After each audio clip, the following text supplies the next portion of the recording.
For today's interview, we visited Maha Resort and talked to general manager of this beautiful place, Arne Silvis. Gosh, interesting story. I'll try not to make it too long, but I worked and lived in Zambia, in Africa, working on a conservation safari lodge, and they sent me to World Travel Market in London to represent the safari lodge over there. And I walked past the Emirates Globe stand at the time, and I saw Al Maha advertised over there, and the sales and marketing team were there, and I said, this looks really, really interesting. So instead of flying straight back to Zambia, I decided to take a flight back via Dubai. And I drove out here, had a look at the resort, and really, really liked what I saw, and got back home and applied online, and they had a position available, and a month later they flew me out for an interview, and November 2002 I was here. So that's how it all happened. I think Dubai, even 10 years ago, was very different to what it is today. I thought then that it was interesting, fascinating, different. I loved walking down by the creek in the evenings, and when I first came here, of course, I did all the touristy things and dhow cruises on the creek and did all of that. And just the smell of the spice souk and the general flavor or the permeating the air in Dubai was fascinating for me. I really enjoyed being here. I'm the general manager here at Maha Desert Resort, and although we work very closely with the conservation department, they don't actually report to me directly.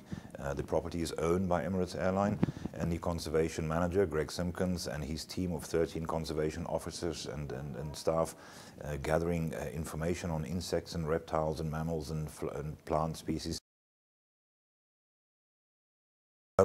We just compiled the figures for 2011 and 2012, and surprisingly found that we have 18% repeat guests, which is a fairly large percentage. It's a good number. We're pleased with it. There's of course always room for improvement, but I think many of the repeat guests that we speak to on a daily basis, this is the other thing which the resort allows me to do. With only 42 rooms, when we're 100% full, we sleep a maximum of 96 guests. I'm able to touch on almost every single guest who walks through the door here, and we're able to speak to them, get direct feedback, learn where we go wrong, learn where we should improve, and then we make those improvements. And I think word of mouth has traditionally been our biggest marketing asset. People really go home and they say, that place is absolutely fantastic, you've got to go, you know.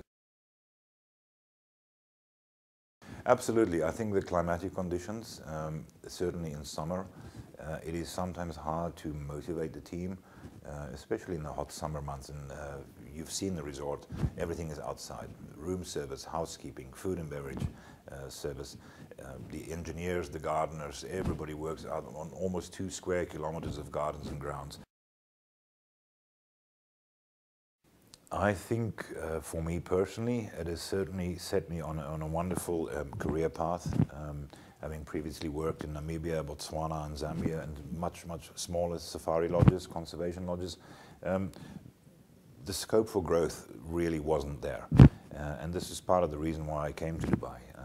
We all heard the stories about, you know, career opportunities and everything else, and I grasped it when it came along. And originally I planned to be here for 2 years only, and 10 years later I'm still here and happily here. And it's been a tremendous process for me.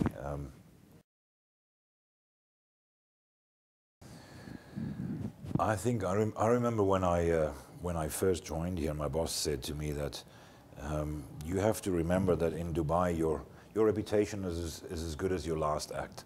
And that always stuck with me. So I do think if I can give any advice to anybody is do the right thing every day, every time you tackle a project, every time you sign a document, every time you do whatever you do, make sure that it's the right thing to do. I've always been a very keen horse rider.